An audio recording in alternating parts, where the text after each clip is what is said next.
இன்றைக்கி நம்ம சேனலில் பேச்சுலர்ஸ்க்காக ஒரு சிம்பிளான ஆலு மசாலா ரெசிபி தான் பார்க்க போகிறோம். வாங்க வீடியோக்குள்ளே போகலாம். ஃபஸ்ட்டு ஒரு பேன் எடுத்துக்கோங்க. இது கூட கொஞ்சமாக சன்ஃப்ளவர் ஆயில் சேர்த்துக்கோங்க. இல்லைனா கடுகெண்ணெய் கூட சேர்த்துக்கலாம். நான் மஸ்டர்ட் ஆயில் தான் எடுத்திருக்கேன். இது கூட கொஞ்சமாக கடுகு சேர்த்துக்கோங்க. கடுகு நல்லா வெடிக்கட்டும். இது கூட கொஞ்சமாக சீரகம், ஒரு 4 பச்சை மிளகாய், அது இது மாதிரி கட் பண்ணி சேர்த்துக்கோங்க. இது கூட ஒரு 6-7 பூண்டு, அதை இந்த மாதிரி சாப் பண்ணி சேர்த்துக்கோங்க. இது கூடவே கொஞ்சமாக கருவேப்பிலை.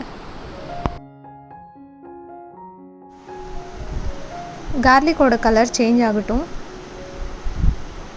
அது வரைக்கும் இது அந்த மாதிரி வதக்கிட்டே இருங்க. பூண்டு கலர் சேஞ்ச் ஆனோன்னே இது கூட ஒரு பெரிய சைஸ் ஆனியன், அது இந்த மாதிரி பொடியாக நறுக்கி சேர்த்துக்கலாம். ஆனியன் சேர்த்துட்டு நல்லா வதக்கிக்கோங்க.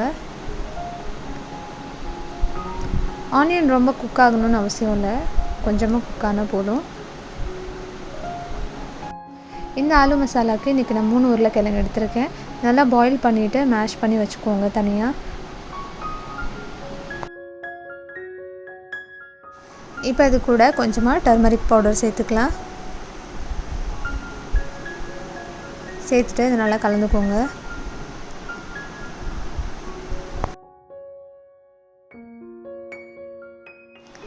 இப்போ நம்ம மேஷ் பண்ணி வச்சுருக்கிற உருளைக்கிழங்கு இது கூட சேர்த்துக்கலாம்.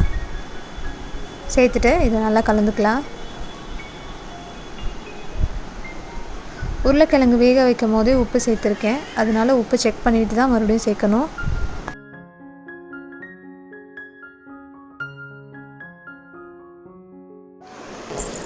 நல்லா மிக்ஸ் பண்ணிவிட்டு இப்போ இது கூட கொஞ்சமாக தண்ணி சேர்த்துக்கலாம். கொஞ்சோண்டு தண்ணி சேர்த்துட்டு இதை மறுபடியும் ஒரு தடவை நல்லா மிக்ஸ் பண்ணிக்கோங்க. உப்பு செக் பண்ணிவிட்டு இப்போ நம்ம உப்பு சேர்த்துக்கலாம். எனக்கு உப்பு கரெக்டாக இருக்கிறதுனால மறுபடியும் சால்ட் சேர்க்கலை.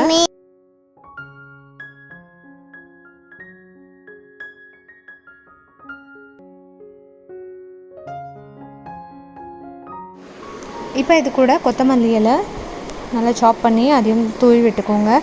கொத்தமல்லி இல்லை அப்படின்னா கசூரி மேத்தி கூட நீங்கள் யூஸ் பண்ணிக்கலாம். அதே மாதிரி க்ரீன் சில்லி யூஸ் பண்ணுற இடத்துல சில்லி ஃப்ளேக்ஸ் வேணும்னா அதுவும் யூஸ் பண்ணிக்கலாம், நல்லாயிருக்கும். இப்போ இது கூட கொஞ்சமாக சில்லி ஃப்ளேக்ஸ் சேர்த்துக்கிறேன். ஆல்ரெடி க்ரீன் சில்லி சேர்த்துருக்கிறதுனால ரொம்ப சேர்க்க வேண்டாம், கொஞ்சமாக சேர்த்துட்டு இப்போ இது நல்லா கலந்துக்கலாம். இந்த உருளைக்கிழங்கு ரெசிபி சப்பாத்தி கூட பூரி கூட வச்சு சர்வ் பண்ணலாம். மசாலா தோசை கூட இதை வச்சு செய்யலாம். சாம்பார் சாதம், தயிர் சாதமுக்கு இது ஒரு சூப்பரான சைட் டிஷ்ஷாக இருக்கும். ஸோ பேச்சுலர்ஸ்க்கு ரொம்பவே ஈஸியான ஒரு ரெசிபி, கம்மியான இன்க்ரீடியன்ஸில் டக்குன்னு ஒரு டேஸ்டியான ஆலு மசாலா.